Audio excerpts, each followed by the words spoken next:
Hi everyone, welcome to my first ever commentary. Today I'll be talking about Golf TSI Mark 7 versus Golf GTI Mark 7.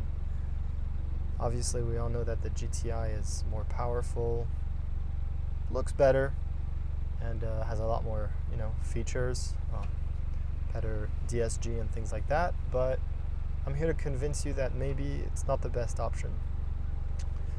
The Mark 7 Golf TSI was cheaper when I bought it by a significant amount. I'm in Canada, it was about $6,000 cheaper.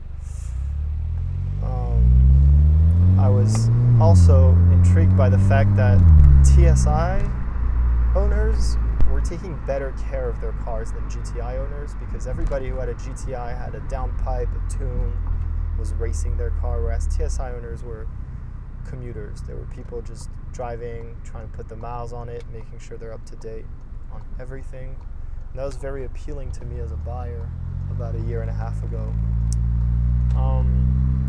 I bought this car for about $9,500 Canadian dollars, and that gave me $5,000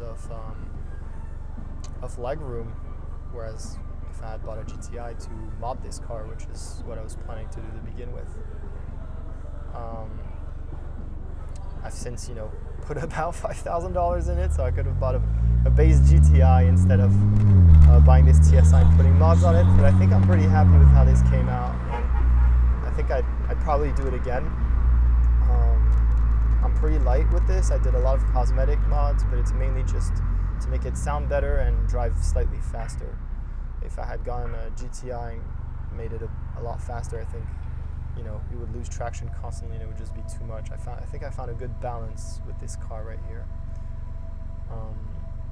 When you put it in drive mode, as you'll hear the exhaust mic, it becomes quiet completely, as if it was a daily commuter that was super stock. When I drive, you can't hear anything. Sport shift, it'll sound a little louder and it'll rev higher, obviously, and it'll sound good. We'll hear the cat back. And then obviously in manual mode is when it's really coming to life. As for mods, I put a Rev9 catback muffled, because without mufflers it sounds really, really bad. I also put a Stage 1 piggyback tune, a JB1, as well as a bunch of cosmetic mods, such as the dual exit bumper for the GTI, the beautiful R8 in front of me, wow, United States Air Force, Lockheed Martin, wow, that's cool, super sick. Anyways, bit of distractions there, man. I also have the GTI. It started breaking the rear light. I've got a GTI steering wheel. You put it onto the TSI. It's super modular. You don't have to plug. You don't have to code anything. It instantly works the paddles, which weren't stock on this car. I put the Golf R gauges, which actually, to get the blue LED, you had to swap out and put on blue LEDs. So that was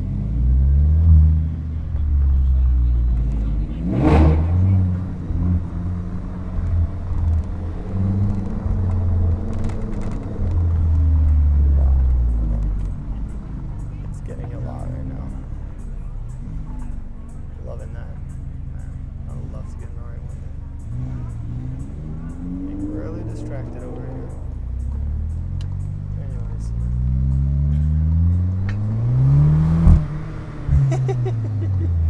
Okay, we're gonna need to have the windows down for this one, I think.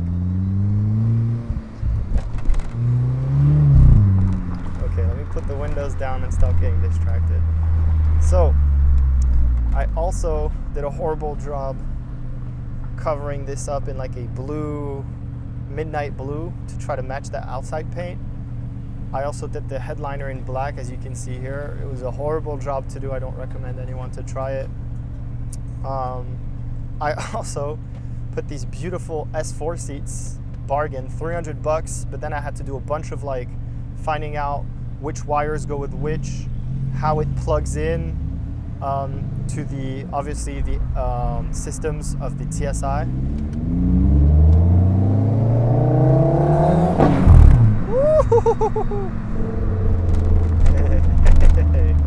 Beautiful. Oof. Love that. Yeah, these are great. Everything works on them, but it is very hard to put them on. Let me know if you guys want a video on that. I would, love to explain it. I have all the wiring diagrams I made myself and stuff. It was very hard. Took a couple days, but I can share those with you if you guys are interested. Otherwise, no intake mods and not much done to the car.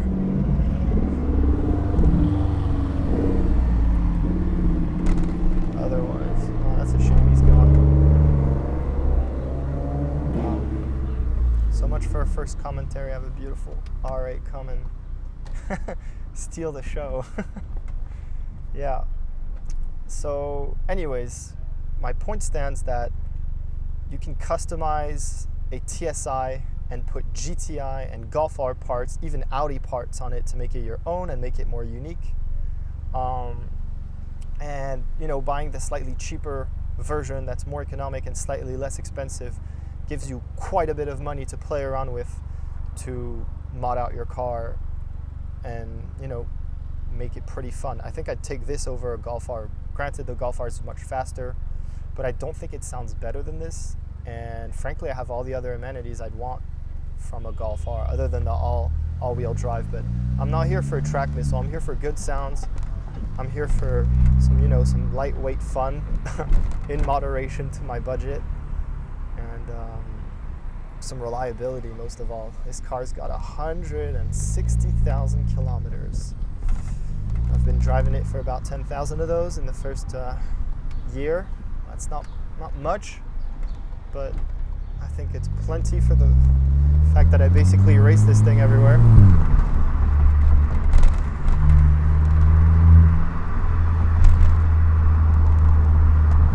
We're gonna get some highway action, see if this car is any good. I also wanted to say, in comparison to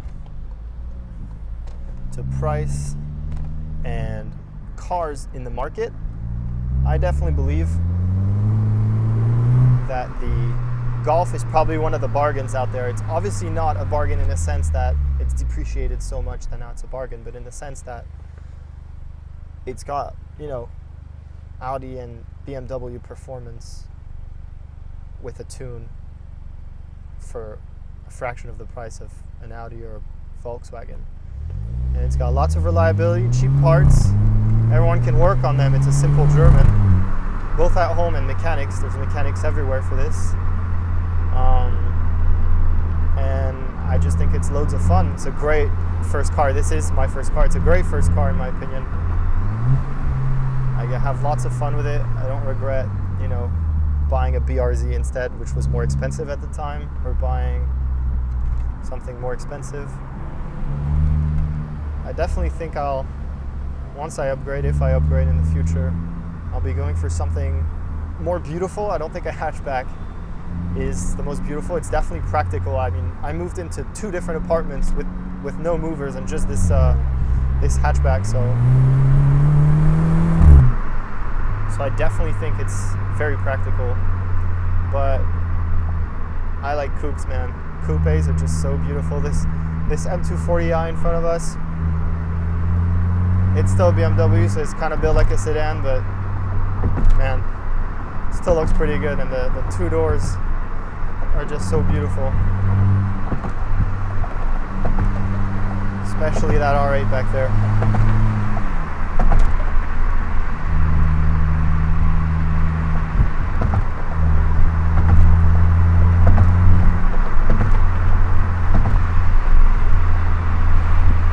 As for the Stage 1 tune, I haven't seen any differences in reliability. There hasn't been any issues with the car. It obviously feels a lot peppier, a lot more responsive. It's faster in the top end.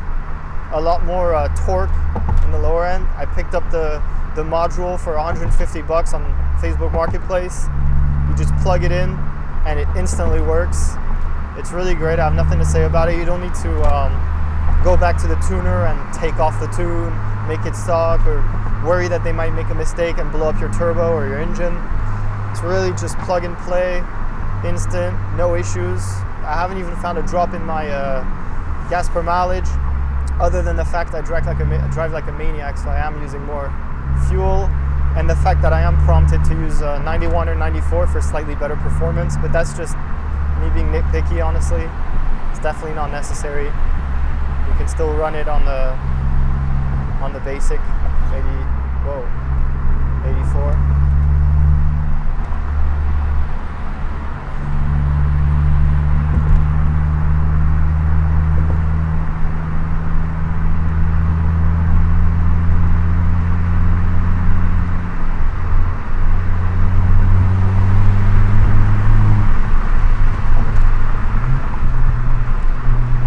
Almost missed that exit right there.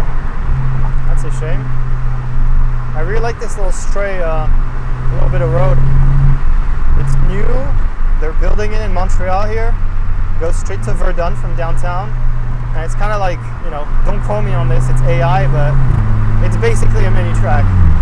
You know? Can't really fit cops here. You can't really have traffic because not many people pass through here. It's just a little track. It's really fun, and then it brings you straight into like a small highway, so you really get to let the car kind of run, you know, if you want to test drive a mod or test drive something. I would definitely bring a rental here.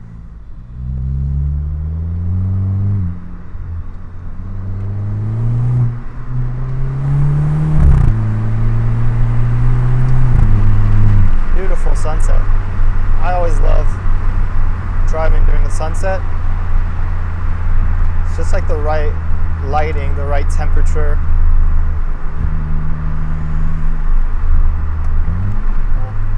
At this point, this video really took a turn from me talking about TSI to GTI to me just basically talking to myself, enjoying the drive, but I guess that's what it's all about.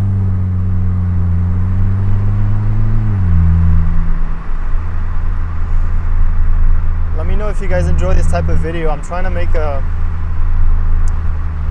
my videos more, you know, relatable in a way that I can, you know, get to know you guys and you can get to know me. So you feel more prompted to, you know, ask questions and queries, because that's what I'm here for. And then hopefully you guys can join me on my long journey. I plan to post on YouTube for a long time and follow my journey on the cars I buy in the future, since I am still pretty young. I have lots of time to experiment, post some other cars, talk about some feedback with owning different cars. Currently I'm gunning for a couple other cars. It depends on my budget and my financial situation in the future. My goals usually come within 3 to 5 years, so I've got plenty of time. But honestly, your first thought is a Porsche, right? First gen Cayman, second gen Cayman, great bargains. Even the 718s are really underappreciated because of the 4-cylinder turbo propaganda. I don't believe in it. I think it's still a great car. But for that same money, you can get lots of other interesting cars. An S2000, Honda reliability, great high revving, fun car. But more importantly, I'm thinking of an Aston Martin V8 Vantage. Everyone talks about how it's the new bargain, this, that. I don't see any on the road. Beautiful V8, very serviceable because it's got Ford parts in it and Volvo parts, at least for the 4.3. 4.7's got more reliability issues. I wouldn't want it, even though it's got 30 more horsepower and slightly updated interiors and the push to start with the key going inside, which is really cool. But yeah, I think the first gen, I could probably pull it off for $45,000. Beautiful Corvette there, $45,000. Maintenance is another thing. Probably gonna need to save up 10 grand and do all the maintenance myself. But I think it's probably my next car. It's doable, it's beautiful, it's a classic. I see a 996 over there. It looks to be a convertible Carrera. That's also a great car, but honestly, I'm really sad. I really like, oh no, it's a Boxster. I really like the 996s. I think they're greatly underappreciated and lovely, but I think that in 3 to 5 years, that's not going to be the case anymore, and they're going to be pretty expensive. I'm seeing the prices on Bring a Trailer already go up by a couple $1,000s. We're seeing some examples sell for ridiculous money. There's a mint green paint to sample 996 turbo that just sold, or not even turbo, it was like 4S or something, I don't remember. And it sold for $107,000 before all the fees. That's really ridiculous. So yeah, the turbos are starting to go up in price. They've gone up like 10 grand, man. That was great. When you could get one for 65,000 USD. That was a beautiful time. So that's not, I don't think that'll be in the picture anymore. I really love the first gen R8s too, but that's just, that's another league of its own. That's $80,000 for a rundown one, for some weird 100,000 mile one, and then you still need to take the engine out when your AC doesn't work. Let's do a little walk around the car. How about that? Ooh. Montreal potholes. There you go. Here's a little walk around of the car. As I said, I've got my exhaust, my Rev9 exhaust right there muffled. I've got some VLAN taillights with the hooked up sequential signals. If you're in North America, you know that those don't work because your brake lights are the turn lights. Got a little spoiler add-on right here. Some cheap AliExpress stuff. Some fast rims, painted calipers, pretty stock. Some Indy 500s. You know, the basics, everyone says to get this.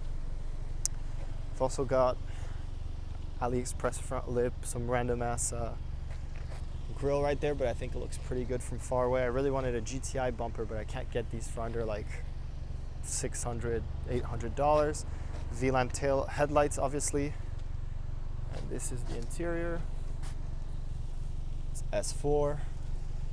I put some leather trims on here. And then there's the wheel with the gauges. Otherwise, it's pretty standard. I'll show you guys the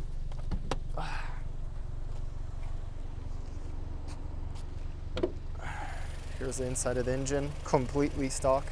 You won't catch me lacking on anything here. The airbox does have a high fuel filter and the snow grate removed. There's the JB1 plugged up here, and then it goes down into the engine. And that's about it.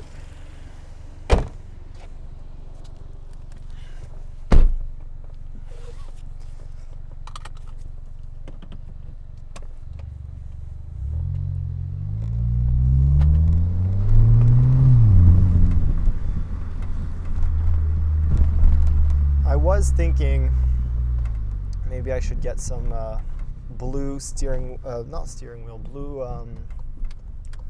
some blue seat belts.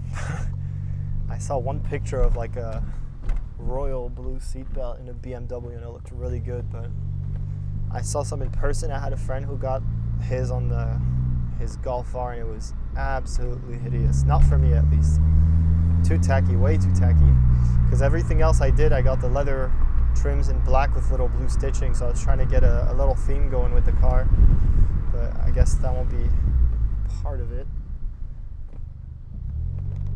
It's really a beautiful evening, honestly.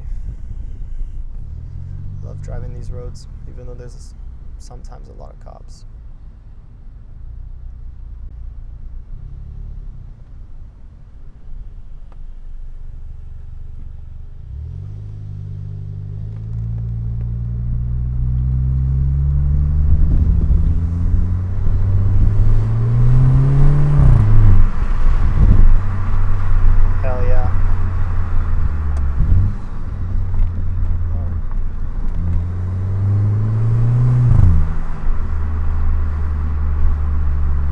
mic'd up on the exhaust, you're gonna hear the beautiful sounds it makes. It's nice, it sounds like a sports car, but it's not too loud, like the down pipes that make it so deep and growly. I personally am not into that. I'm into a nice whine. And then when you hit the rev limiter or you hit the high RPMs, you can hear the slight burbles, and you can hear the DSG working its magic.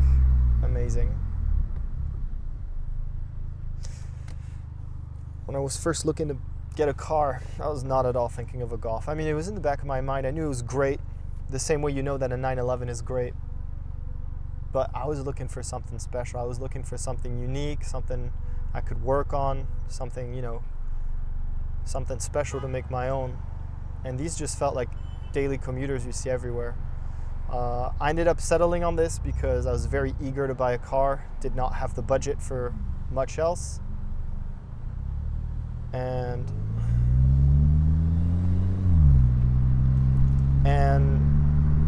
I kind of just saw the one that was like tinted with nice pictures, and I just was like, let's just do it, man. It looks great. 150K, service records, rust proofing on the underbody every single year of its ownership. It was like owned by one owner, and she did a great job.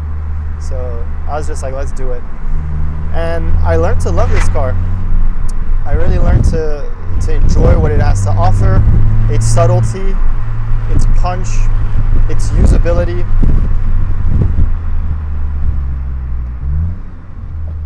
And all in all, I definitely wouldn't buy something else. I think this showed me that cars are more than just something you look at. They're more than just, you know, something you drive as fast as possible. You need to think of everything. You need to think of how it feels, the tactility, the sounds, the feeling of turning, of rowing through the gears. And all in, this was just a blessing in disguise. And I learned that you might not like something in life, or you might not like a car, or, you know, anything for that matter. But as you spend more time with it or doing it, you'll learn that it's actually pretty nice. Let's see, are there any cops here? I don't see any. Oop. I don't see any cops. Fuck it. That would be an expensive video. Got pulled over doing this. Alright.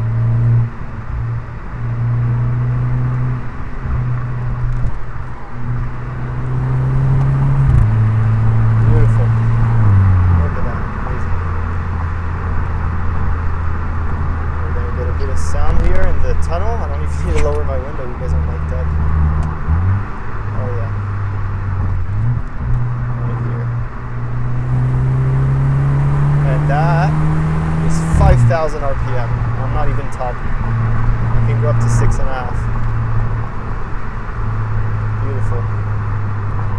And then we get some beautiful sceneries right here.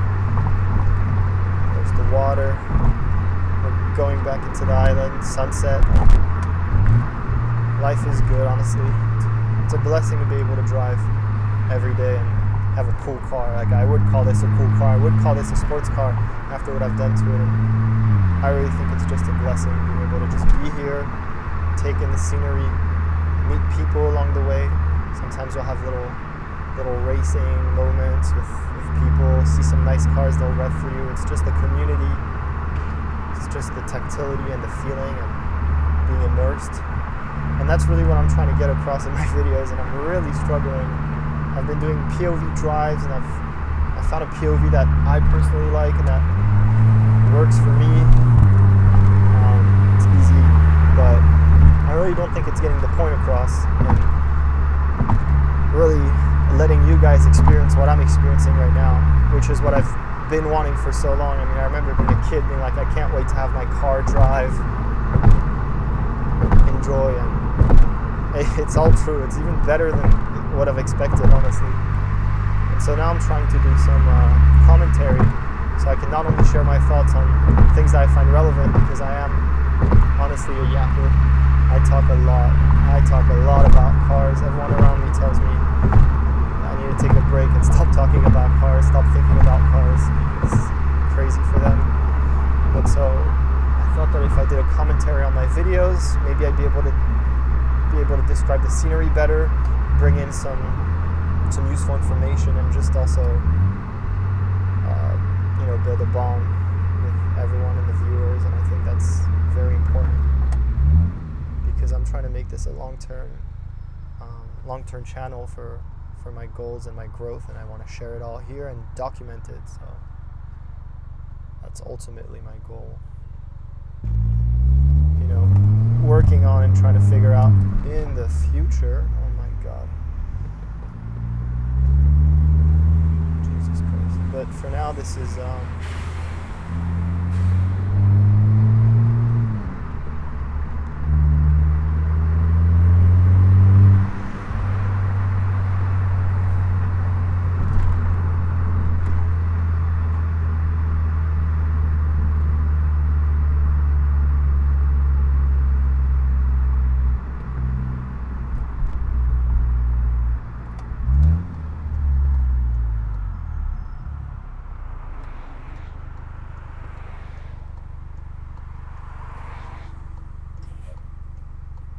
Alright guys, I think I'll end the video here. If you've watched all the way, thank you very much.